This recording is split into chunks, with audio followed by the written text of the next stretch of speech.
ऐसी बहुत एक लेमैन के लिए कोई फूड की ऐसी चॉइसेस हैं जिनसे कि हम अपनी कोई डिप्रेशन एंजाइटी को थोड़ा बहुत कंट्रोल में रख सकें? एब्सोल्युटली। डिप्रेशन एंजाइटी पे मैं बात कर रही थी प्रोबायोटिक्स की। अगर हम अपनी डाइट में प्रोबायोटिक्स इंक्लूड करें, आपको पता है एक लेमैन कौन सा प्रोबायोटिक अपनी ज़िंदगी में इंक्लूड कर सकता है जो गट के गुड बैक्टीरिया को बूस्ट करे? घर का बना हुआ अचार। घर का बना हुआ अचार is such a strong probiotic. ये आपके गट के गुड बैक्टीरिया को बूस्ट करता है। दूसरी चीज़, सेब का सिरका 100% organic raw Apple cider vinegar with mother. ACV आपके पास एक तीर से कई सारे शिकार करता है।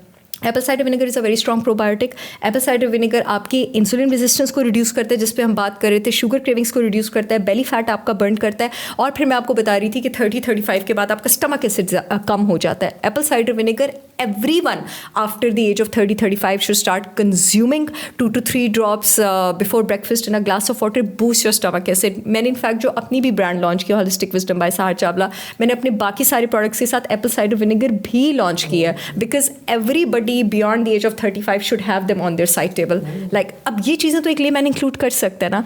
Dark chocolate is a very strong probiotic. अगर आप डार्क चॉकलेट का एक क्यूब रोज़ खा लेते हैं, अभी दही is a very good probiotic. अभी मैं फैंसी प्रोबायोटिक्स की बात नहीं कर रही हूँ। I am not talking about sauerkraut, kimchi, kefir. मैं वो बात कर रही हूँ जो एक रेगुलर बंदा भी यूज़ कर सकता है।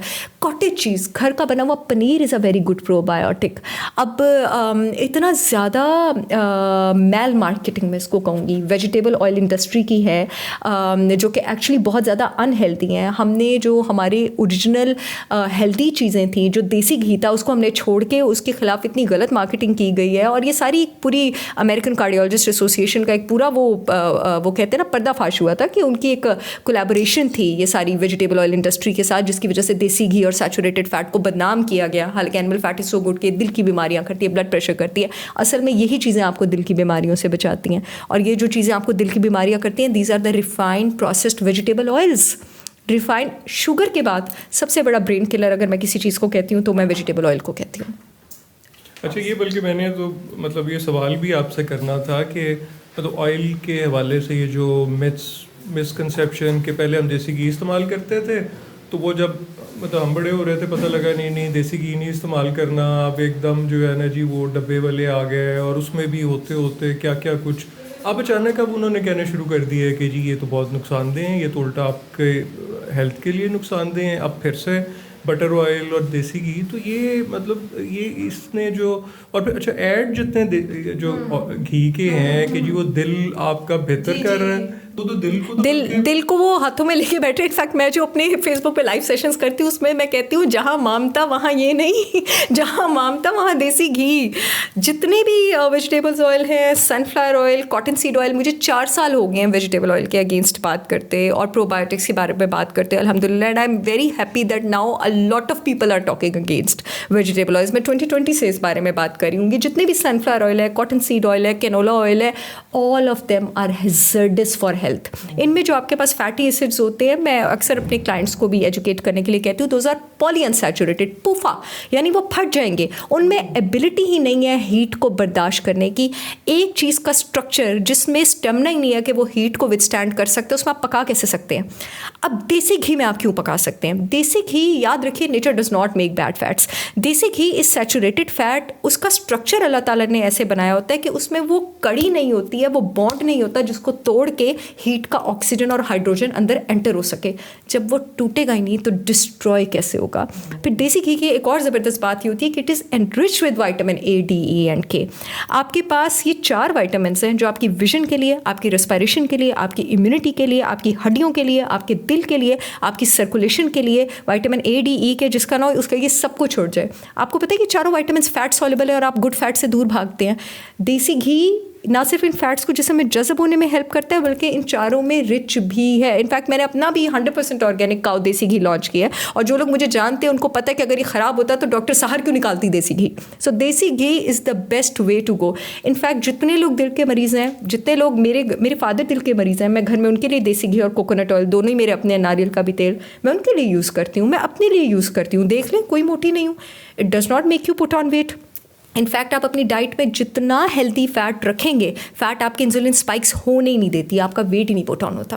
अच्छा, एक अब ये ऑयल की बात हो रही है तो मतलब जैसे ऑलिव ऑयल पे बहुत बात होती है लेकिन अभी मैं कुछ दिन पहले कोई ऐसे मुझे किसी ने वीडियो भेजी, वो तो वीडियो में वो डॉक्टर साहब ये कह रहे थे कि नहीं जी ये तो ऐसे ही ओवर रेटेड है ऑलिव ऑयल, ये तो कोई इसका इस तरह का फ़ायदा नहीं है। तो आप क्या कहती हैं कि ऑलिव ऑयल का बहुत फ़ायदा है उमर आफ्ताब साहब। Olive oil has mono unsaturated fatty acids. जितने भी आपकी सनफ्लावर वगैरह ऑयल है इसमें पॉली अनसैचुरेटेड फैटी एसिड होते हैं। मोनो अनसैचुरेटेड फैटी एसिड होता है यानी ये वो, और सैचुरेटेड वो होता है जिसमें कोई डबल बॉन्ड नहीं है। मोनो वो है जिसमें सिर्फ एक डबल बॉन्ड है, स्ट्रक्चर डिस्ट्रॉय नहीं होता। Olive oil is extremely healthy. Olive oil में इतने सारे पॉलीफिनॉल्स, इतने सारे फ्लेवोनॉइड्स होते हैं। Very good for wait watchers, very good for heart health. It is an absolute exciting investment.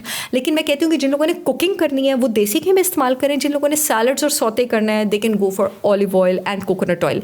Deep fry के लिए मैं देसी घी रिकमेंड करती हूँ बिकॉज देसी घी का स्मोक पॉइंट बहुत हाई है, 450 डिग्री फ़ारेनहाइट से भी ऊपर है। हाई हीट डिस्ट्रॉय कर ही नहीं सकती है। बाकी olive oil is absolutely a good investment, should be bought. ये नहीं, जब लोग कहते हैं कि कुछ किसी को कीटो का साइड इफ़ेक्ट हो गया तो इसका मतलब है कि उसने मतलब खुद अपने तौर पे ही ये शुरू कर दिया ना, उसने प्रॉपर कोई प्रोफेशनल गाइडेंस नहीं लिया। अच्छा एक चीज़ और आपने जो भी बात की ना वो एकदम वो कुछ बेल साउंड की कि ठंडा और गर्म तासीर, क्योंकि अब जो लेटेस्ट मतलब आप डॉक्टर से बात कर रहे हैं तो वो तो इस बात को नहीं बिलीव करते कि कोई ठंडा गर्म होता है। तो मतलब यू आई टोटली बिलीव, मैं इस पर ट्रीट करती हूँ। इनफैक्ट मैं तो अपने डायग्नोसिस में ये कहती हूँ कि ये कोल्ड स्ट्रेस का पेशेंट है यानी इससे ठंडा बर्दाश्त नहीं होता, और ये हीट स्ट्रेस का पेशेंट है। मेरे पास एक पेशेंट आई थी और 3 महीने लगे हमें उनको मूंग दाल का पानी, सफ़ेद चावलों का पानी, गंदम का पानी दे के, और उनका रेड मीट भी छुड़वाना पड़ा, बैंगन वगैरह, ये नाइट शेड्स होते हैं, इन्फ्लेमेशन करते हैं, ये सारी चीज़ें छुड़वानी पड़ी, और फिर उनकी हीट स्ट्रेस नीचे आई। और जो हीट स्ट्रेस वाले लोग होते हैं इनकी बड़ी टिपिकल मेडिकल साइंस भी होते हैं। Their cheeks they are red and flushed, इनका वेट काफ़ी ज़्यादा लूज होता है। Other than that they have this broken stool, they don't have a good bowel habit, they have a great urgency to go to the washroom, और moreover इनका anger और temperament भी high होता है। This condition is heat stress.